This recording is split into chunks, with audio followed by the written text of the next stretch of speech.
Aren't you coming? No way. This is a big secret. I never show anybody my giving tree. Okay, I'll try. I'm slightly worried about my shoes slipping. Come on. Is it safe? Of course. I'm frightened. My I think inspiration. I'm going to stop here. You don't climb trees? No, I do not. You're missing out. I'll leave you to it.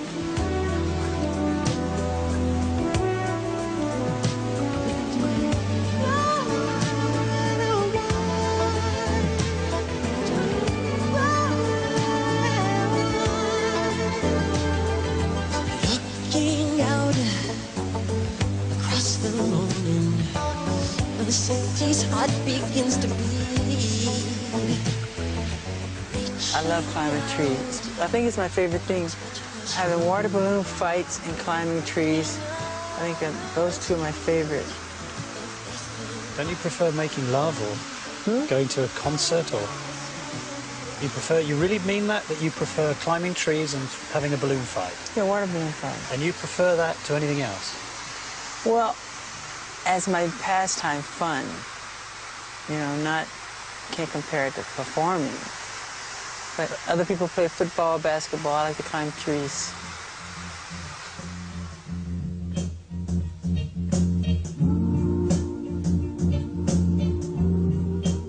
So how had this singing and dancing genius arrived in the surreal place that is his life today? I started to look for answers back at the beginning.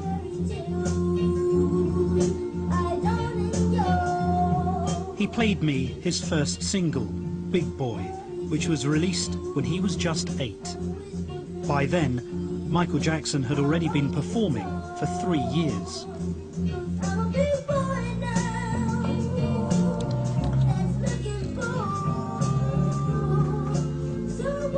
Do you remember when you first discovered that you had a special musical talent? My mother caught me making my bed one day, and I was singing. And she said to my father that I could sing, and he didn't want to hear of it. You know, he said that Jermaine's the lead singer, not Michael. My mother said, Joe, you really should hear him sing. He can sing. She goes, no, Jermaine's the lead singer of the group, and that's it. She forced him to listen to me, and once he listened to me, from that moment on, I was the lead singer of the group.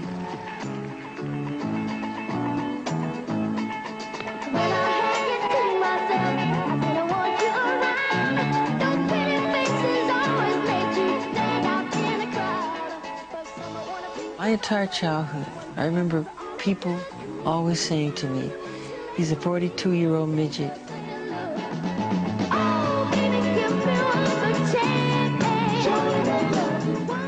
At first I didn't understand, but what they meant was the way I, you know, moved on stage and the way I sang, like you say, the inflections or whatever. Did somebody teach you to do that? No, you can't teach that. You can't teach it. It has to come from inside. It's a gift, you know.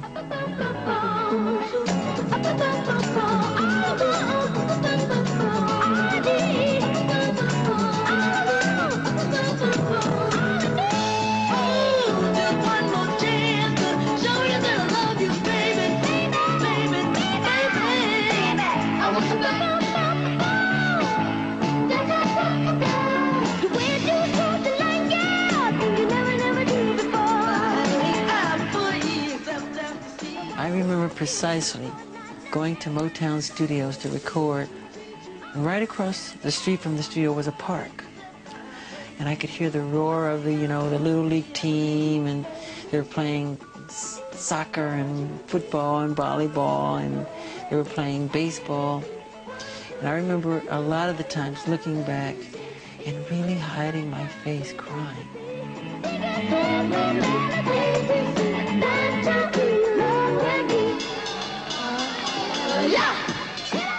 I wanted to play sometimes, and I couldn't, you know. I had to go. Why couldn't you? I had to go to the studio. Show me what you can do. Shake it, baby. Come on, make it, baby. Ooh, 1, 2, 3, baby. ABC, baby. Do, re, mi, baby. Hey, would be practicing, you were very heavily disciplined by your father. What was that like?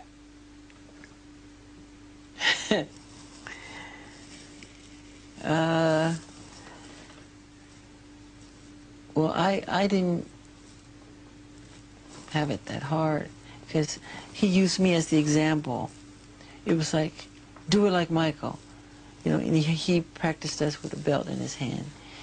And if you miss a step, expect to be... Just let me go back. You just said that you would practice the dance steps and your father would be holding a belt in his hand. Is that what you just said? Yes. And he would tear you up if you missed. And so we, not only were we practicing, we were nervous rehearsing because he sat in a chair and he had this belt in his hand. And if you didn't do it the right way, he would tear you up, really get you. And I got it a lot of times, but I think my brother Marlon got it the most because he had a hard time at first. And he tried so hard. And it was always, do it like Michael, do it like Michael, you know, but the others were very nervous, and I was nervous too, you know, because he was tough. How often would he beat you? Too much.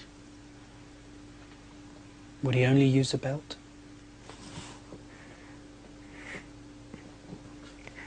Why do you do this to me?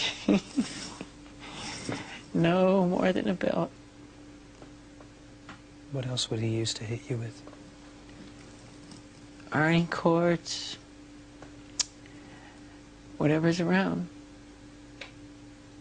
Throw you up against the wall as hard as he could. See, it's one thing to... But you were only a child. I know. You were a baby. I know. It's one thing to discipline. And you were producing successful records. I know.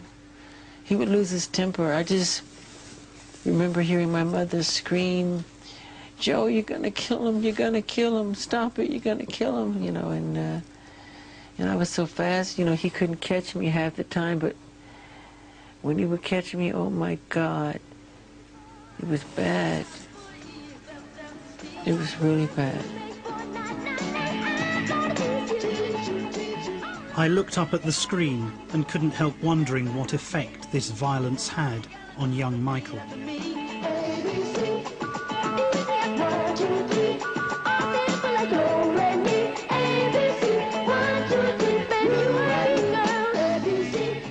We were terrified of him. Terrified. I can't tell you. I don't think he realizes to this day how scared. I mean scared. So scared that I would regurgitate. You would vomit? Mm-hmm.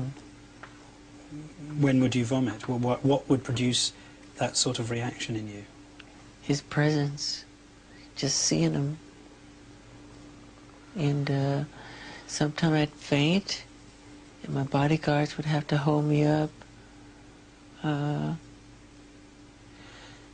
When he was beating you, did you hate him? Yeah. Strong hate. That's why to this day I don't lay a finger on my children. I don't want them to ever feel that way about me. Ever. And he didn't allow us to call him Daddy. And I wanted to call him Daddy so bad. He said, I'm not Daddy, I'm Joseph to you, you know? And I totally forgive him for all of it, you know? You have to. But I don't allow my children to call me Michael. I say I'm Daddy. It's just the opposite. So when people say the abuse, that's not true. That's not true at all.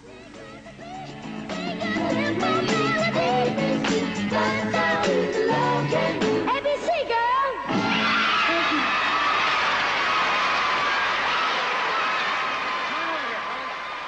30 years on, the memories seemed as raw as ever. But there was little time now for reflection.